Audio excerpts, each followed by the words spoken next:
खेडेगाव तालुका दिंडोरी येथे मोठ्या राष्ट्रीय अध्यक्ष प्रदीप बाबा पाटील खंडापूरकर यांच्या उपस्थितीत व शुभहस्ते फलकाचे अनावरण करण्यात आले। अगोदर पाहणी करून गेलेले राष्ट्रीय सरचिटणीस अमोल भाऊ भागवत यांनी स्थानिक परिस्थिती लक्षात घेता व नागरिकांची काही प्रमाणात होणारी गैरसोय बघून मागील वेळी ह्याच गावात शाखा उघडून गोरगरीब जनतेच्या समस्यांचे निराकरण करण्यासाठी पुढाकार घेतला। या प्रसंगी ज्योतिताई गरुड, सूरदास पावसे, एकनाथ लोखंडे यांनी उत्तम नियोजन केले। उद्घाटन सोहळ्यास राष्ट्रीय सरचिटणीस अमोल भाऊ भागवत, राष्ट्रीय समन्वयक हितेश दाभाडे, राष्ट्रीय संघटक अरुण भाऊ देशमुख, निवड समिती अध्यक्ष अनिल दादा देसले, सैनिक विभाग प्रदेश अध्यक्ष Ulhas Dada Patil, BRICS human rights मिशनचे प्रदेश अध्यक्ष सुनील भाऊ जाधव, महाराष्ट्र प्रदेश प्रवक्ता मच्छिंद्र मगर, महिला प्रदेश कार्याध्यक्ष निर्मलाताई बुल्हे, संघटक सुवर्णाताई उदावंत, उपाध्यक्ष वंदनाताई काळे, उपाध्यक्ष गोरख हिरे, उपाध्यक्ष दिलीप भाऊ गायकवाड, उपाध्यक्ष पूजाताई पटेल, राजेश्वरी गायकवाड, विजय धपाटे प्रमुख पाहुणे म्हणून उपस्थित होते। शाखा उद्घाटन राष्ट्रीय अध्यक्ष प्रदीप पाटील खंडापूरकर यांच्याकडून करण्यात आले।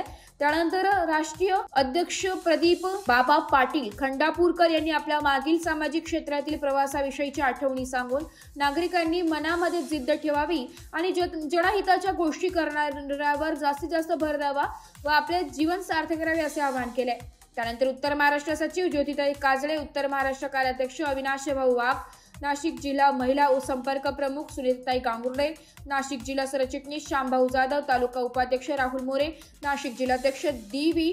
सूरदास पावसे, तालुका उपाध्यक्ष ज्योतिताई गरुड, खेडेगाव अध्यक्ष मोनालीताई सूर्यवंशी, सुनीता गवळी, सुवर्णा गवळी, मनीषा गांगुर्डे, लीना गवळी, उषा वाघ, मोनाली दाते, माधुरी सूर्यवंशी, शांतबाई खेडेगाव येथील कार्यकारिणी नियुक्त करण्यात आले।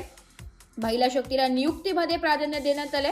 त्यानंतर सदर कार्यक्रमांमध्ये यांनी नागरिकांना हार मानणे, संयम राखणे आणि आपले आत्मविश्वास दृढ करत जाणे यावर सर्वसामान्य नागरिकांनी जोर द्यावा आणि आपणास असाध्य वाटणारी कामे साध्य करून घ्यावेत असे आवाहन केले। त्याच्यामध्ये काही भाग जो आहे पिंपळगाव बसवंत या बाजारपेठेचा सुद्धा आहे।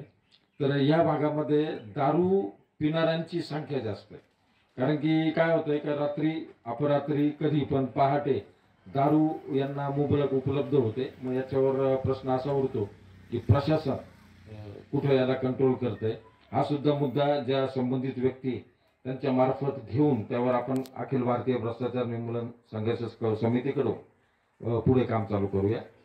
आज सर्वात महत्त्वाचा जिथं राष्ट्रीय अध्यक्ष असताना त्यांच्या समोर बोलणं हे योग्य नाही, पण थोडक्यात एक मनोगत व्यक्त करायचं म्हणून मी असं सांगेल, खेडगाव गावामध्ये आम्ही आज जी इथं अखिल भारतीय भ्रष्टाचार निर्मूलन संघर्ष समिती याची जी शाखा इथं आज ओपन केली, तर या निमित्तानं मी सर्व नागरिकांना इथे जे उपस्थित आहे सर्वांना सांगू इच्छितो, जर तुम्हाला आयुष्यामध्ये आता मच्छिंद्र दादा मगर महाराष्ट्र प्रदेश प्रवक्ते यांनी आता सांगितलं काय असतं, माझ्या बरोबर असणाऱ्या काम करणाऱ्या कार्यालयीन व्यक्ती असू द्या, सामाजिक व्यक्ती असू द्या किंवा राजकीय क्षेत्रातले व्यक्ती असू द्या, त्यांना आपण इंग्लिश मधून म्हणतो कम्फर्ट झोन।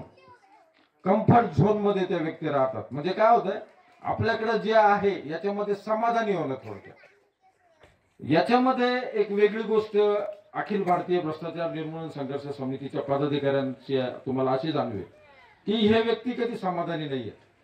आणि आज सर्व आदरणीय बाबा आणि राष्ट्रीय पदाधिकारी यांच्या उपस्थितीमध्ये मी सांगतोय की अखिल भारतीय भ्रष्टाचार निर्मूलन संघर्ष समितीसाठी ज्या पद्धतीची, ज्या क्वालिटीची, जे टेम्परमेंट त्याच्यामध्ये चेंज पाहिजे त्या पद्धतीची मी टीम शोधत होतो, ती बऱ्यापैकी मला असं वाटतंय की ती आता पूर्ण आहे। आता विषय फक्त एकच येईल का यांना दिशा देणं आणि कार्यरत करणं।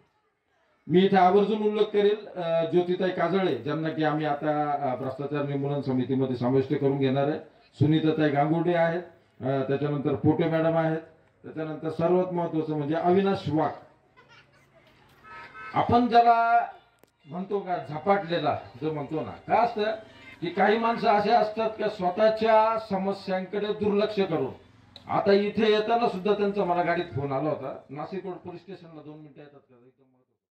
मग नियम असा आहे की 10 रुपयाला सातबारा मिळतो अशा प्रकारचा नियम आहे, पण तलाट्याचं घर या गावात नाही, सज्जात नाही, म्हणून तुम्हाला त्या दिंडोरी गावात जावं लागतं.